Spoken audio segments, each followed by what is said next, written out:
ਮਦਰਸਾ ਇਸ ਸਾਈਡ ਤੇ ਜਾਂਦੀ ਸੀ ਤੇ ਜਿਹੜੇ ਵੀ ਹੈਗੇ ਸਨ ਮੁਸਾਫਿਰ ਉਹਨਾਂ ਨੂੰ ਬਹੁਤ ਸਹੂਲਤ ਹੈਗੀ ਸੀ, ਸ਼ਾਰਟਕਟ ਰਸਤਾ ਸੀ ਤੇ ਲੈਣ ਦੇਣ ਵੱਲੋਂ ਵੀ ਬਹੁਤ ਅੱਛਾ ਰਸਤਾ ਸੀ ਇੰਡੀਆ ਵੱਲੇ।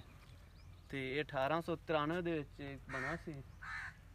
ਤੇ ਇਸ ਤੋਂ ਇਲਾਵਾ ਤੁਹਾਨੂੰ ਇਹਦਾ ਅੰਦਰਲਾ ਹਿੱਸਾ ਜਿਹੜਾ ਹੈਗਾ ਉਹ ਵਿਖਾਣੇ, ਜਿਹੜਾ ਮੇਨ ਸਟੇਸ਼ਨ ਹੈਗਾ।